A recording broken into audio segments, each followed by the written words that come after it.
man who wears the crown. The man who has won every championship possible in his dangerous trade. I'm Gene Griessman. Next, you will meet that man, the man with the most famous name in all racing on his turf, on the straightaway at Indy.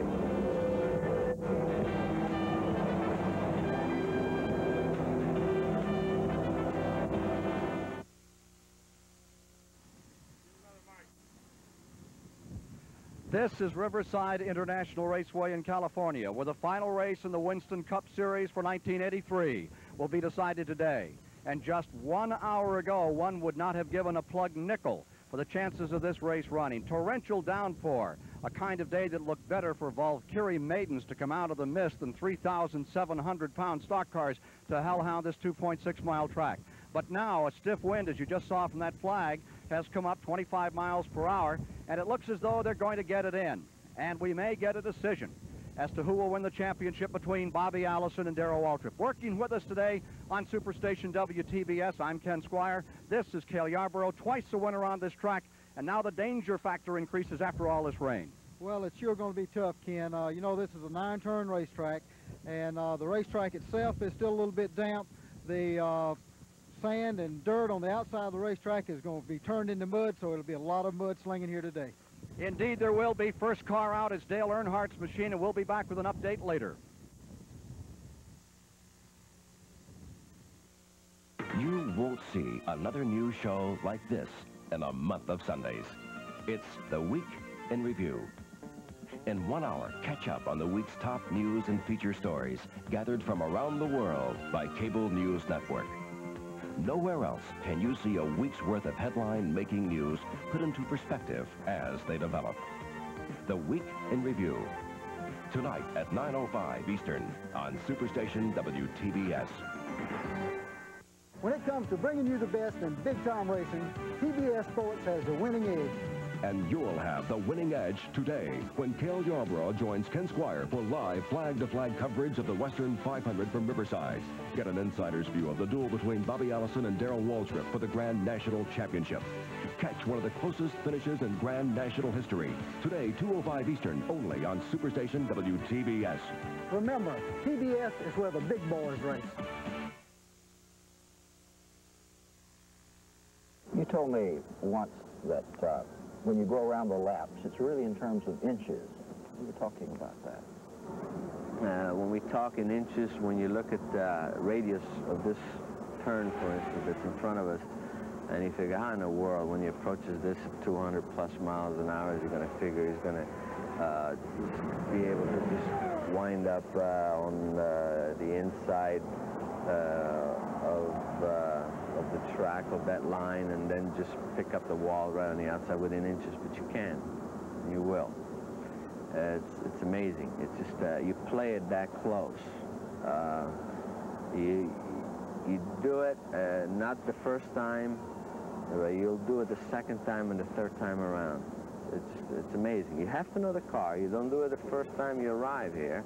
It's after practice. It's after really knowing the animal that you're with, and that's how you have to play it. Now, that's skill, and that's practice. What about luck? Do you believe in luck? Well, I think you have to consider a certain element of luck. I mean, or at least it makes you feel better if you think in those terms sometimes. But deep down, realistically, I think you can really make your own luck. Can you use it up? I suppose some people would say you can. I don't know. I don't think I've had really, as an average, enough of good luck to feel that I'm at the end of my bag here. So that's the way I feel. I think, knock on wood, I've been here for you haven't had enough good luck. I mean, you've won everything there is to win. Yes. That's pretty lucky. I think it's pretty lucky, yes. And I think the other part is that, thank God, I've been able to endure this game for so long. That's luck. Take this place here, Indianapolis, for instance. I arrived here in 1965. As a rookie, finished third the first race.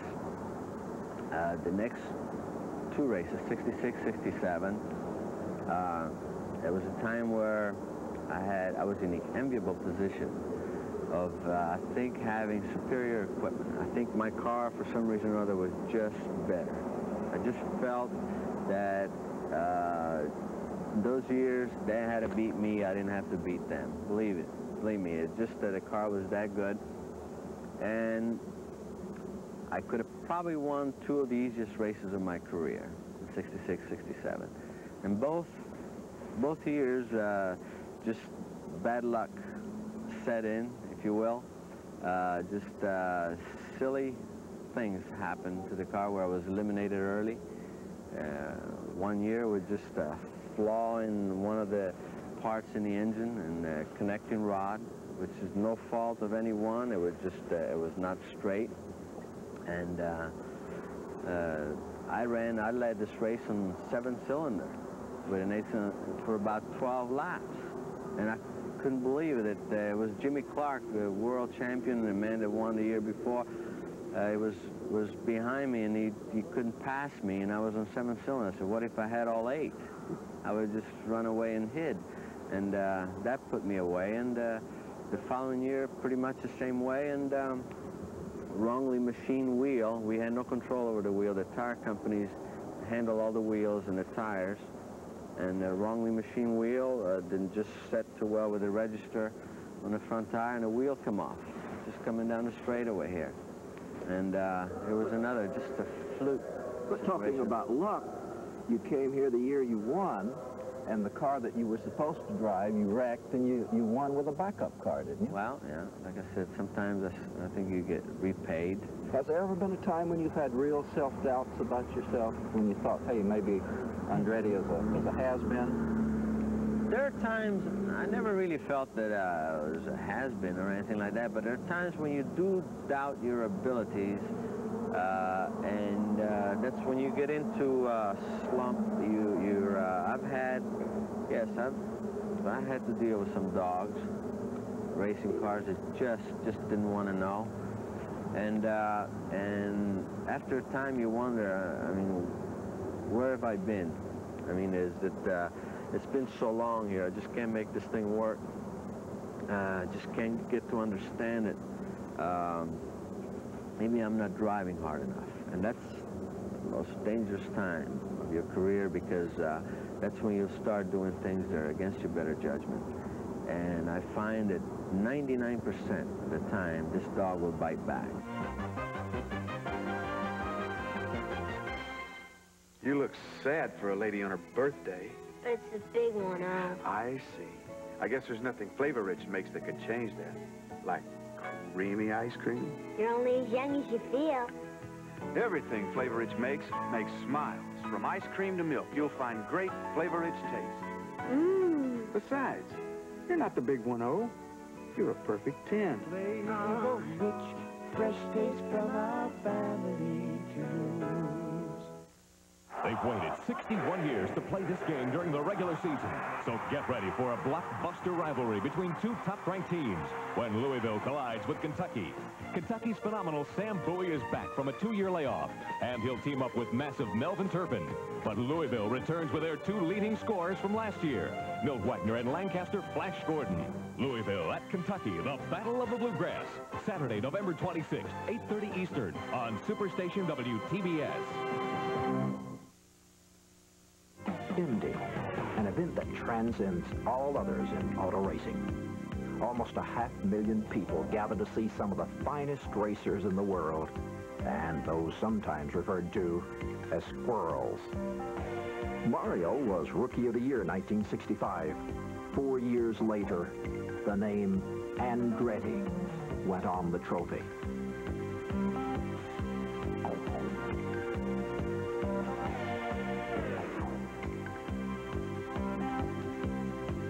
In 1981, he was involved in one of Indy's fiercest controversies.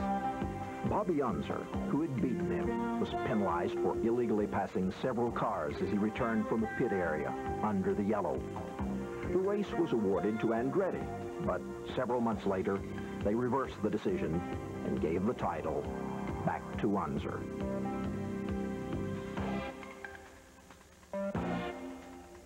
In 1982, Kevin Cogan managed to put Andretti out of the race at the end of the pace lap. So while Indy is the mecca of racing, the Brickyard can be a frustrating, fearsome place. Are you ever afraid? You ever experienced fear? Well, let's say I'm concerned. I don't know if there's a fine line here too between fear and concern. Yes, I'm afraid of the unknown. Yes, things that I have no control over. Equipment failure. Talking about big races, you got something on your finger here. That is the ring that... Yeah, this is the winner's ring. It's the winner's ring. I wear that, yes. You're very proud of it, I guess. Oh, yes, I'm very proud of it. It represents work. And? Yes, a lot of things. It just, there's a lot of meaning with this. Not too many of them, not too many have it. Not too many very, very good drivers have it. Not too many, but some never will. Do you think you ought to be in possession of two of them? Well, based on rules and regulations as we know them, yes. Have the wounds healed?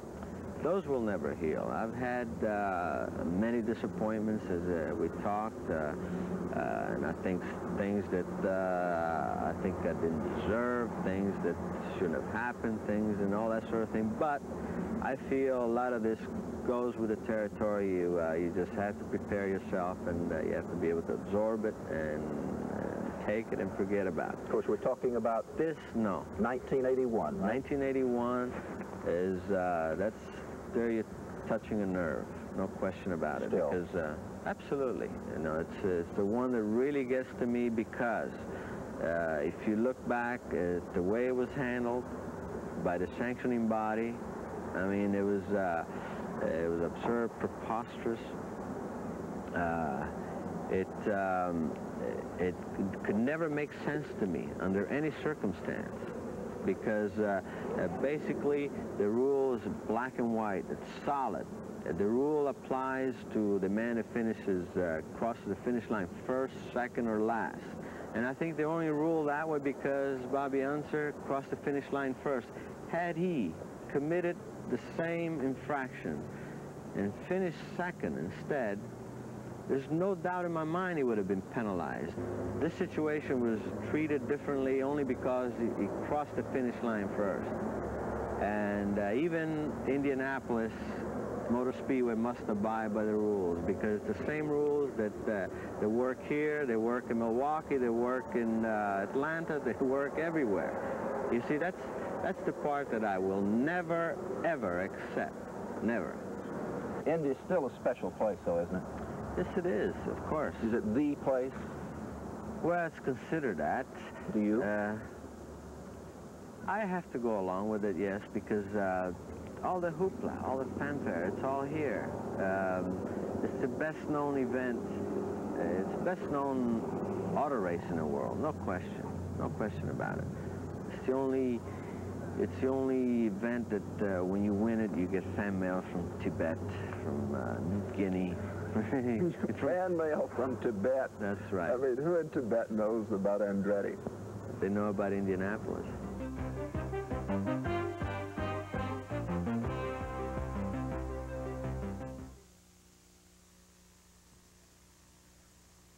Live from Riverside International Raceway, Riverside, California, I'm Dave Despain, your host for Motor Week Illustrated on TBS Sports. Today, this is the focal point of the Motorsports Spotlight, the climactic Grand National Stock Car Showdown between Darrell Waltrip and Bobby Allison.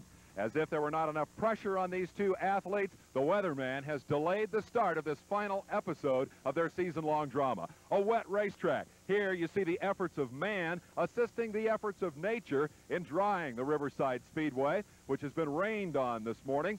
The late word from NASCAR officials as Bobby Allison prepares to take his car out onto the grid is that this race will start about 1 hour late. The wind is blowing, the sun is shining. It is clearly evident that this race will run today, and when it runs, we'll have it all for you live, flag to flag, here on TBS Sports. Stay tuned for the showdown, Bobby Allison versus Darrell Waltrip.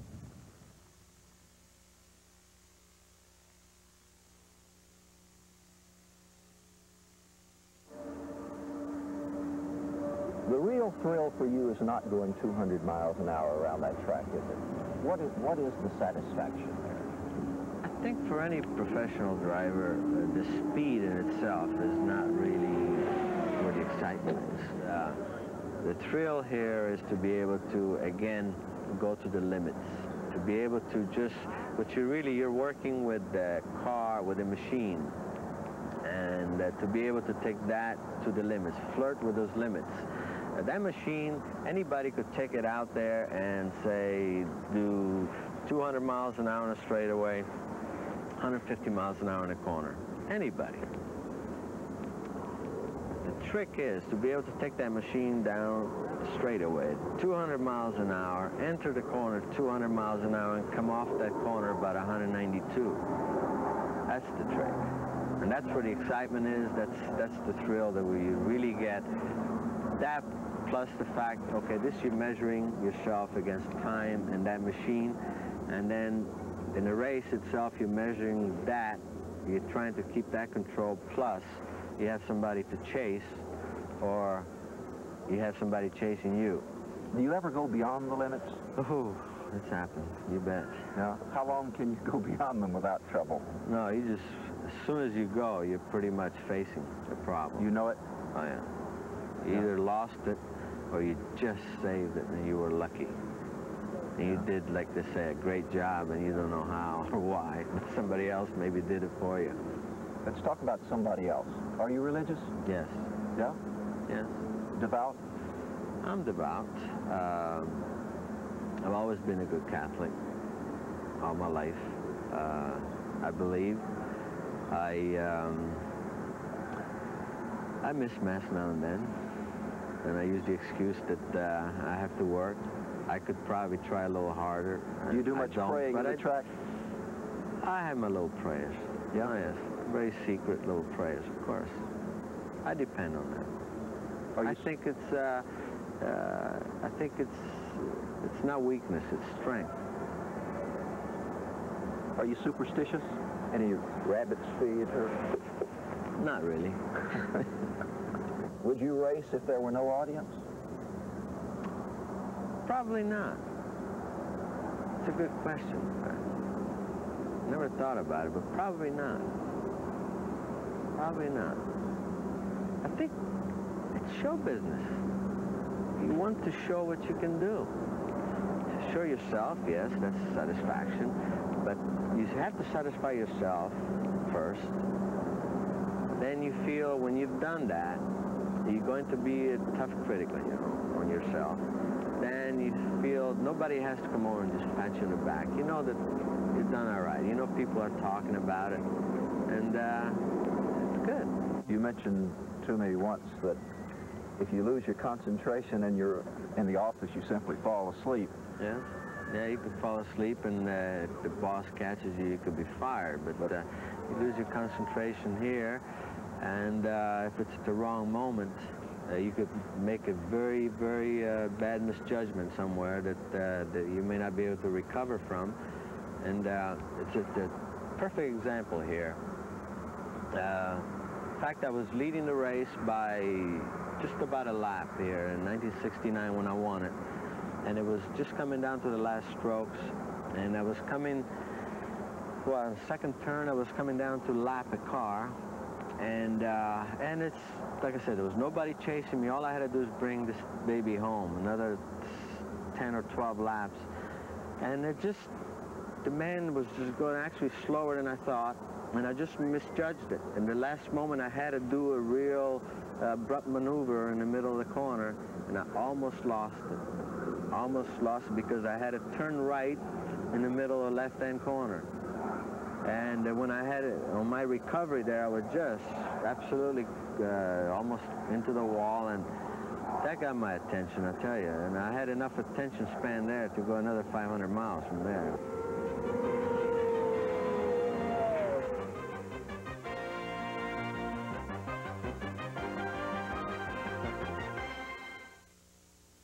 Here comes one of the most delicious breads you'll ever taste.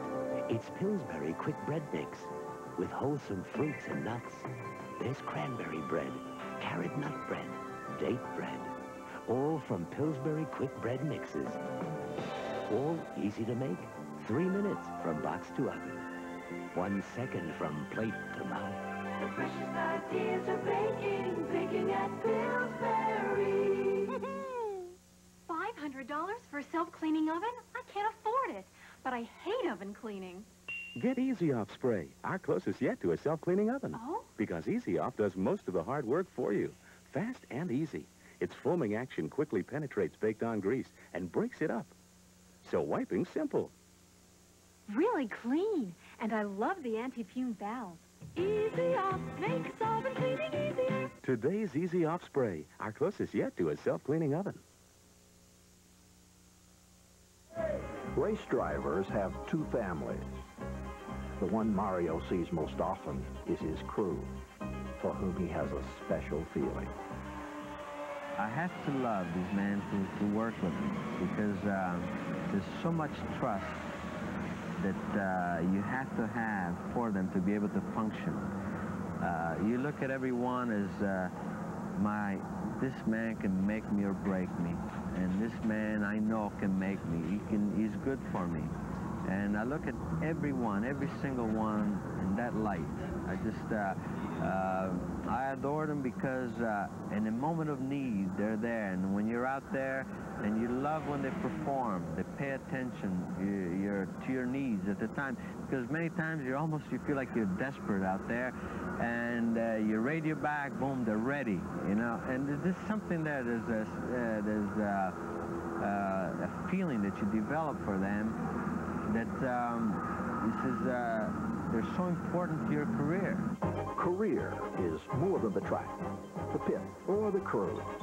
It's family, friends, and for Mario, his adopted country.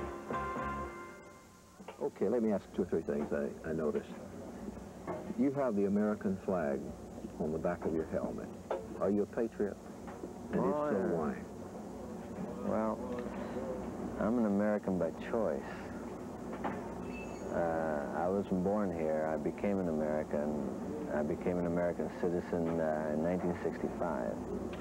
Matter of fact, that was the year when I became national champion. And that was 10 years after with the family, we came to this country. But I do appreciate this country very, very much. And these things maybe to some people sound corny, but they're very sincere, mainly because I've seen the other side. I've seen much of the world. I've worked in many parts of the world. And so much is taken for granted by Americans. And because of that, I fly the flag. Especially when I'm out of the country, I do it with pride. Question about your family. You aren't with them very much.